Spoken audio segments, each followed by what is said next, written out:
Assalamualaikum warahmatullahi wabarakatuh. Apa kabar anak-anak? Jumpa kembali dengan Pak Guru, dan Pak Guru harapkan kalian tetap semangat dalam belajar ya.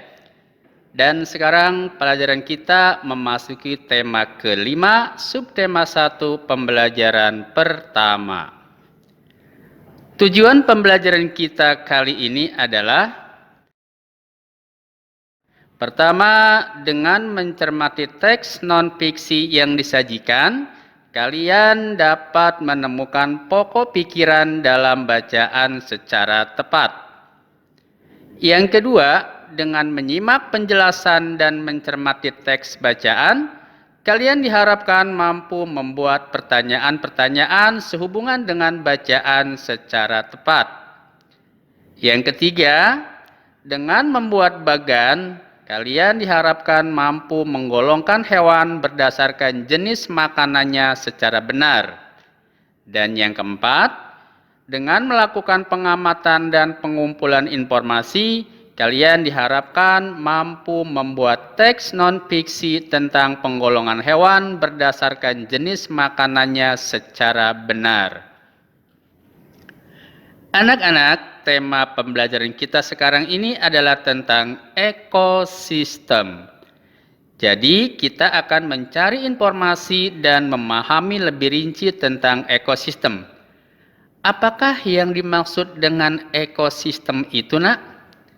Dan apa saja komponen penyusun sebuah ekosistem tersebut? Mau tahu jawabannya? Ayo, ikuti pembahasan berikut ini bersama Pak Guru.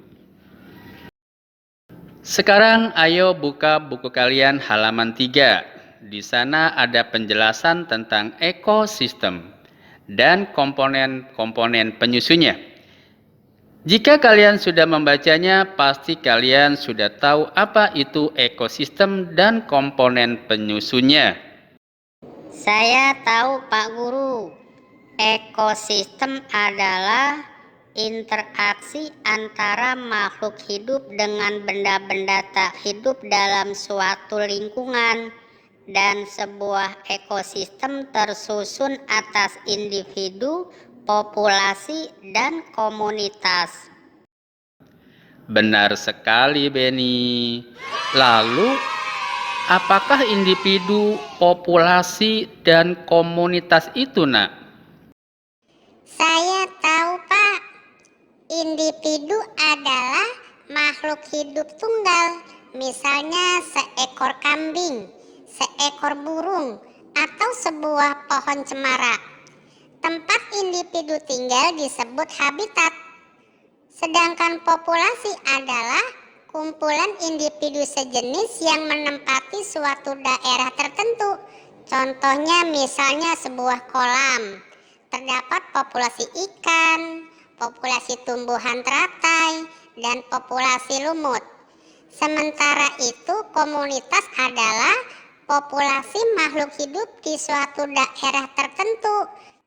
Contoh komunitas adalah komunitas sungai dan komunitas padang rumput, Pak Guru. Wah. Rupanya kamu benar-benar sudah memahaminya lah nih. Jawaban kamu tepat sekali. Baiklah anak-anak, sekarang ayo kita membuat pikiran utama serta informasi penting dari teks di atas pada kolom berikut ini. Pikiran utama pada paragraf 1 adalah lingkungan merupakan segala sesuatu yang berada di sekitar makhluk hidup. Sedangkan informasi pentingnya adalah lingkungan terdiri atas bagian yang hidup atau biotik dan bagian yang tidak hidup atau abiotik. Sedangkan pikiran utama paragraf kedua adalah cahaya matahari dapat menghangatkan udara, air, dan tanah agar mencapai suhu yang sesuai kebutuhan hidup makhluk hidup. Dan informasi penting yang terdapat di antaranya yaitu cahaya matahari juga membantu tumbuhan membuat makanan. Air dan tanah juga merupakan bagian penting dari sebuah lingkungan. Kita lanjutkan pada paragraf ketiga. Pikiran utamanya adalah bagian hidup dan tidak hidup di sebuah lingkungan saling berinteraksi dan saling menggantungkan satu sama lain.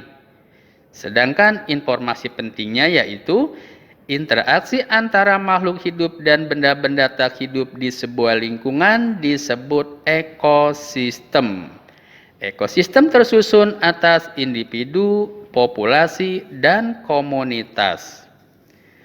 Selanjutnya pada paragraf keempat, pikiran utamanya adalah individu adalah makhluk hidup tunggal, misalnya seekor kambing, seekor burung, atau sebuah pohon cemara.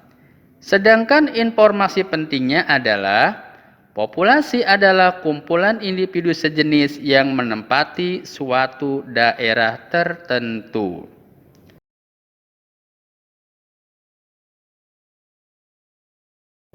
Baiklah anak-anak, sekarang kita lanjutkan pembahasan kita yaitu tentang jenis-jenis makanan hewan ada di buku kalian halaman 5. Nah, berdasarkan teks tersebut, coba buat beberapa pertanyaan ya.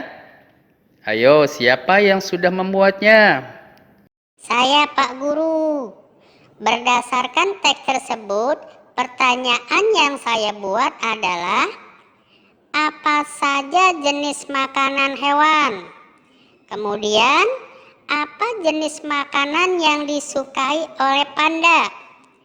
Lalu, hewan apa yang menyukai biji kenari dan hewan apa yang menyukai batang padi dan bambu? Ya, Udin sudah membuat pertanyaan berdasarkan teks di atas. Nah, sekarang kita akan mengelompokkan beberapa hewan berdasarkan jenis makanannya pada tabel berikut ini, Nak. Ada contohnya di buku kalian halaman 6. Sekarang Pak Guru kasih contoh, misalnya kolom pertama gambar hewan yang kita tempelkan adalah sapi. Maka jenis makanannya adalah, ya benar sekali, rumput atau dedaunan. Golongan makanannya adalah, ya tumbuhan. Selanjutnya hewan kedua misalnya adalah harimau. Maka jenis makanannya adalah daging, betul. Lalu golongan makanannya adalah, ya hewan. Jadi kesimpulannya adalah, ayo kita tulis ya Nak ya. Kesimpulannya adalah bahwa setiap hewan mempunyai jenis makanan yang berbeda. Nah anak-anak, tahukah kalian bahwa teks yang kalian baca tadi adalah teks non-fiksi? Teks non-fiksi adalah teks yang berisikan hasil pengamatan, data-data, dan fakta, serta bukan merupakan hasil imajinasi seseorang. Kalian juga dapat membuat teks non-fiksi dengan mengamati beberapa hewan yang ada di sekitar kalian. Lalu buatlah laporan berdasarkan hasil pengamatan kalian terhadap hewan-hewan tersebut. Nah, laporan hasil pengamatan kalian seperti itu juga dinamakan teks non-fiksi. Baiklah anak-anak, sampai di sini dahulu pelajaran kita hari ini ya. Semoga kalian dapat memahaminya dengan baik. Tetaplah semangat dalam belajar dan marilah kita akhiri dengan membaca hamdalah. Alhamdulillahirabbil alamin. Terima kasih. Wassalamualaikum warahmatullahi wabarakatuh.